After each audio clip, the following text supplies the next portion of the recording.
Hi hello नमस्कार सर्वांना। Sangeeta blouse designer या चॅनलवरती तुमचं पुन्हा एकदा खूप मनापासून स्वागत। आणि बघा इकडे ना सेम असंच ब्लाउज कटिंग करायचं आहे। आता एक व्हिडिओ मी त्याचाच केलेला आहे, शॉर्ट स्लीवचा केला तो, ते तुम्हाला येईनच। आणि बघा इकडे याचं पण मापाचं करायचं आहे, याचं लॉंग स्लीवचं करायचं आहे। सेम दोन ब्लाउज आले असे वेगळे वेगळे मापाचे आहे ते।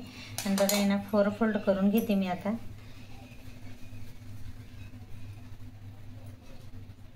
पटापट करायचं आहे थोडंसं, कारण शिवायचं आहे मला। आणि बघा इकडे ना लांबी 15 घेते मी आणि शोल्डर आहे ना 5.5 घेते। सेम एकाच वेगळे मापाचे सेम दोन ब्लाउज आले। तुम्हाला परत एकदा सांगते मी, नाही तर तुम्ही म्हणणार की हा व्हिडिओ परत आला असं। तर बघा इकडे काही मी ड्रॉइंग केली छान अशी, आणि याची घडी आहे ना 9ची आहे, म्हणजे 36 साईजचं ब्लाउज आहे। आणि मुंडा घेतला आहे 6, शोल्डर घेतलं आहे 5.5 आणि आता पुढचा गळा घेते 6.5।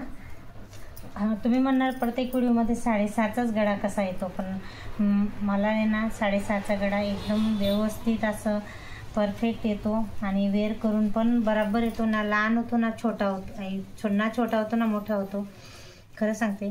आणि जर तुम्हाला प्रत्येकाचं माप वेगळं राहतं तसं काही नाही, तर तुम्ही जर घ्याल, तुम्हाला जास्त लॉंग पाहिजे असेल तर तुम्ही इथं थोडासा असा राऊंडमध्ये अर्धा इंच वाढवू शकता, 7 होऊन जाईल तो। आणि असं, आणि इकडे पण येणार रुंदीला पण कमी, पण रुंदीला एवढा 2.5 बरोबर येतो। तर बघा तुम्ही पूर्ण व्हिडिओ व्यवस्थित, आणि माझे जर व्हिडिओ आवडत असेल तर नक्की लाईक आणि सबस्क्राईब करा। चला तर, आणि बघा इथे कट करून घेऊ आपण शोल्डर।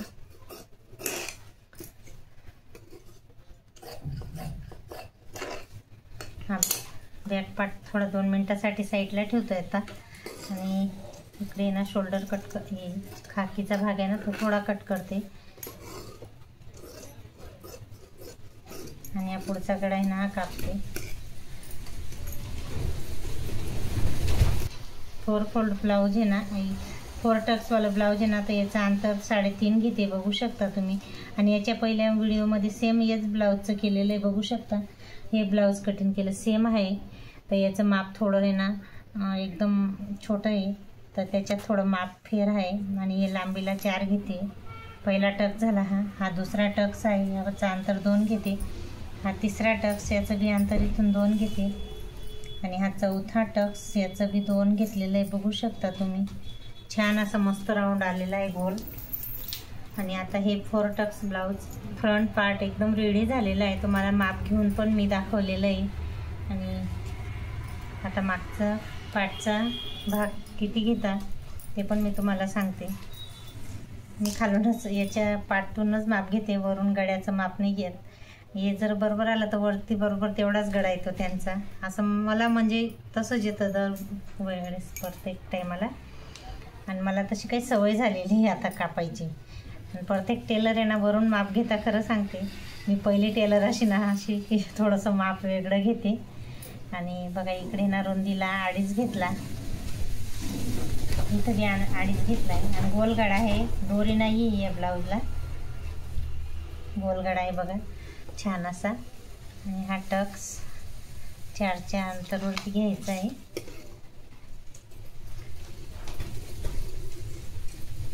मस्त गोलगडा द्यायचा आहे, खूप छान वाटतो। आणि या बाहेर बघा मी ओपन करून दाखवलेला आहे, छान असा मस्त गोलगडा झालेला आहे। आणि आता front part back part ready झालेले आहे, साईडला ठेवते।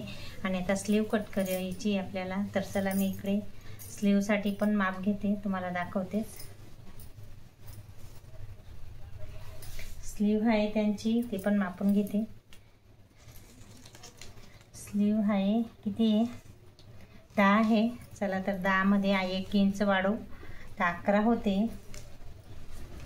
इकडनं पण 11च घ्यायची आणि 3.5 वरतीचं टिक करायची आहे, हे बघा 3.5। आणि अशी काही स्लीवचं आहे ना माप व्यवस्थित राऊंडमध्ये मच्छी कटमध्ये देऊन द्यायचं आहे। आणि इकडे फिटिंग आहे ना ती 5.25 आहे, आणि 1.5 इंच एक्स्ट्रा असं काही मी स्लीव पण कट करून घेते बघू शकता. आणि तुम्हाला जर काही व्हिडिओमध्ये घाईने मी कापते, कारण मला शिवायचं खूप राहतं. तर नाही जर समजलं असेल कोणत्या एखाद्या व्हिडिओमध्ये, तर नक्की दुसऱ्या व्हिडिओमध्ये जाऊन तुम्ही बघू शकता. तर माझ्या दुसऱ्या व्हिडिओमध्ये डिटेलमध्ये मी तुम्हाला पूर्ण कटिंग इथं पण आहे, पण एखाद्या वेळेस होते गलती चूक कुठे ना कुठे, असं काही नाही. आणि बघा ब्लाऊज कटिंगचा व्हिडिओ तुम्हाला आवडला असेल तर नक्की लाईक आणि सबस्क्राईब करा. चला तर नेक्स्ट व्हिडिओमध्ये भेटू. बाय.